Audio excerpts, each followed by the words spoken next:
Now, moving on. Internet technologies. All of us have used the internet, and we'll just be looking into some technologies and how, it's basically how the internet works in a very, very rudimentary or basic sense. All right. Now, internet and internet service providers. We've all used the internet, but formal definition of the internet would technically be it is a worldwide system of networks or computer devices. You can imagine that store and share information with each other. It's it is generally considered to be a network. All right. And it transfers information and resources through protocols and standardized communication systems. But in a very, very basic sense, over here you can see, so this is a very simple or basic representation of a network where a lot of devices are connected to each other. And we're basically seeing that, this is a laptop, this is a printer, these are servers. We'll discuss all of that later on. And this is again a desktop. So you can just imagine that a multiple, like a huge number of devices are connected to each other. And the internet is basically a worldwide network. So that's basically what the internet is. Now, internet service providers. These are companies which provide a user access to the internet, or essentially it helps you connect to that network where there's all these resources and information. So connect to the other devices in that network. So that is what ISPs help you do, and they take a fee for this, obviously. So initially, when ISPs did not exist, the only way you could connect to the internet was using a device that has already been in the internet. I mean, right now you can use your own device to connect to the internet, although say you don't have the internet right now. Imagine, although you're watching this video, imagine that suddenly your internet gets cut off. All right, so you will not be able to access the web or the internet, right? Similarly, what used to happen was, before ISPs, there was no way to connect to the internet at all from your own local device. So you had to find a device that was already a part of that network. Now, this normally took place in universities or government agencies. Those were the people who were connected to the network of internet, right? Now we can just switch on the internet. We can go on, there's cellular data, there's Wi-Fi, there's multiple ways to connect to the internet. So it's more of a general masses have now gotten the internet type thing. All right, now this is, although this is not a part of any kind of syllabus, but it's fairly interesting. So you can find out more about net neutrality. All right, it's a very interesting concept. It's very, very important at this stage, since everyone is very commonly using the internet. We're basically on the internet most of our day. All right, so coming to the types of devices on the internet, so we basically have two types of devices. We have the client and the server. So whenever you are going to this network of computers, you are essentially trying to find some information or some kind of resource, right? So when you are using your device to ask or request for a particular resource, your device becomes the client. And the server is any kind of device which returns or provides whatever resource you have asked for. So you're watching a YouTube video right now. So what you have done is, using your device, you have made a request to the server, and the server has then returned this particular video back to you. And that is how every single action on the internet is a client requesting for some resource and the server providing that resource, right? So every action you take on the device, take on the internet using your device, is treated as a request. Now, web servers are special computers. You can think of them as special computers, and they basically store websites. We'll get into what storing websites actually means. So the point is that they're continuously switched on. So whether you're on one side of the world or the other, you can always access the web server because it is on 24/7. This is because anyone can ask for any resource on the internet at any point in time, and it does not make sense for the web server to just shut down because there's some time of night in the zone it's currently in, right? So it won't work that way, because anyone on the other side of the world maybe can request for a resource and the web server has to provide it. So basically that's why it's always supposed to be on. Now, web servers are built with extremely high quality components, so it has a very high load. Just imagine you're on YouTube, you're watching a video. There's millions of other people on YouTube watching different types of videos, all right?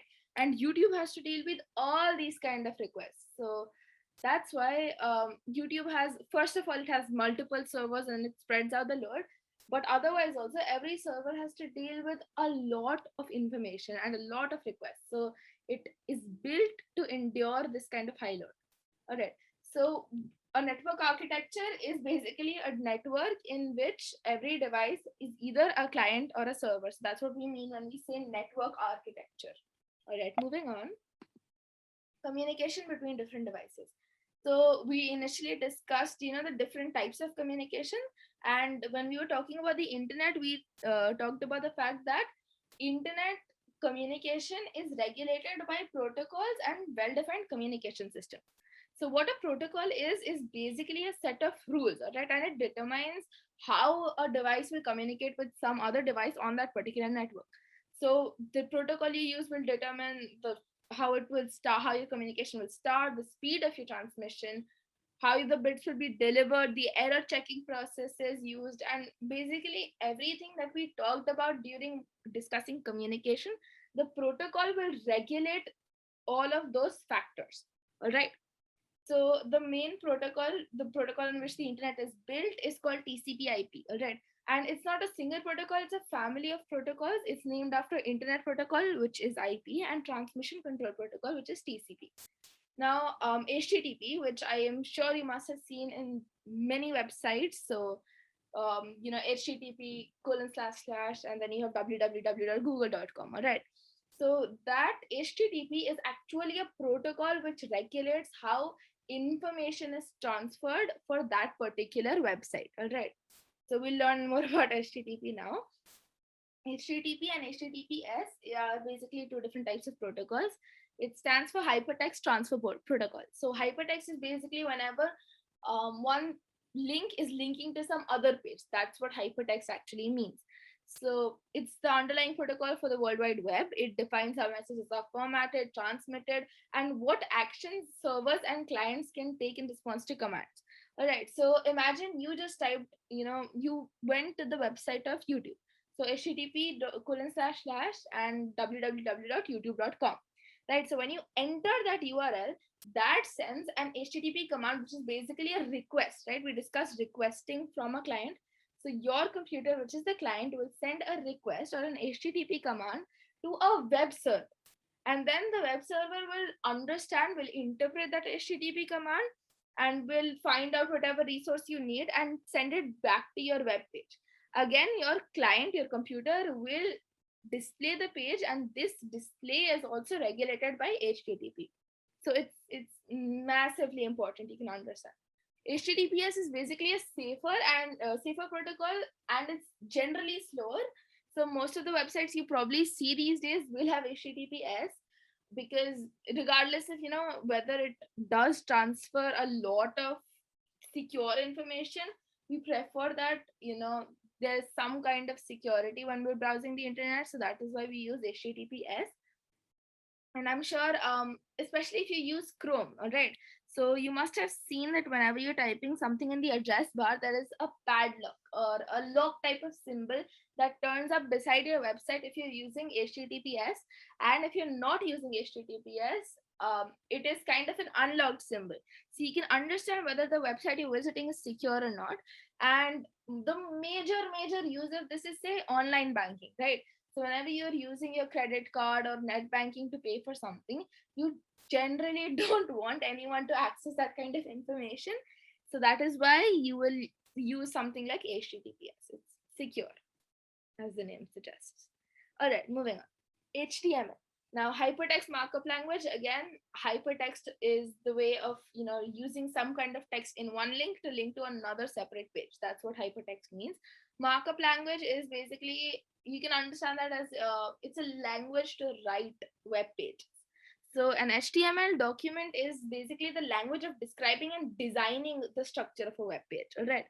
HTML is used with CSS, which is cascading style sheets, and JavaScript, and that defines the entire functionality of whatever website you're visiting. All right, there are separate frameworks within these, but that's a different concept. So the main thing is HTML determines the structure of your web page. Now, the way HTML works is, what you can understand is that every single web server that we discuss that stores websites, what we mean by that is it stores HTML documents. And these HTML documents are retrieved when a request is made. So you're a client. Let me use this diagram to help you understand. You're a client. You send a request or through the hypertext transfer protocol. So that is how you send your request. This is the protocol that's governing all of that, and you can understand this. Your request is then forwarded to the web server. Now, based on your request, the web server, which stores all of these HTML documents, will find the one you need. It will retrieve that and it will send back a response. All right. So this response is sent back right over to your client. And then your client or your browser understands HTML, and that is how it is displayed. All right. So, summing up, HTML documents which define what a web page actually is are stored in web servers. Your computer, the client, makes a request using the various protocols of the internet, and that request reaches the web server. The web server retrieves whatever resource you need based on your request. It also uses these protocols of the internet to send back its response, which your computer or your client understands how to display, and so you get your web page. So that's how the internet basically works. All right. Now, web interface for the web internet. So web browsers. Now I just said web browsers, and normally we generally understand what the term means. Chrome is a web browser, Safari and Firefox, these are all different kinds of web browsers. These web browsers are essentially softwares which understand how to display an HTML document as a web page. All right. So whenever your client or your computer receives a response from the server, your web browser or whatever you're using to browse the internet will basically understand and interpret that document and show you your web page. All right. Moving on to URLs. Now, I'm fairly sure everyone has seen some kind of URL. So, URL is the short form for Uniform Resource Locator. So, as the name suggests, it points to a resource. All right. It points us to the location of a resource. So the format in which URLs normally are is that first we have the protocol that is being used, HTTP. We've discussed this. This is the name of the web server. So this particular website is just an example, and this is the name of the web server. And further down, we have the name of the web page. So this happens quite often, especially, and since we're taking the example of YouTube, you must have noticed it is https://. So https is the protocol we're using, www.youtube.com. So that is the location of the web server for YouTube. And then we put a slash, and then we have something called the ID of the video you're viewing, right? So every particular video has an ID, and we normally put that, and that ID comes after a slash, and after .com we put a slash, and then we have the ID of the video. So that is a very specific thing you are requesting from the web server. All right. It's the file name. It could be some specific resource, right? So whatever you're requesting, the specific thing you're requesting from the web server generally comes after the name of the web server. That's how URLs are formatted. All right. So that was about it for communication and internet technologies. Hope you understood everything that was being discussed. And internet is definitely a very complicated thing, and trying to understand how it works is definitely maybe confusing at for the first time, but eventually, especially if you start paying attention to how you are using the internet, how you are using URLs and basically typing websites and finding out resources on the internet, you will understand how the internet basically works. And thank you so much for watching the video, and hope you did understand. Thank you.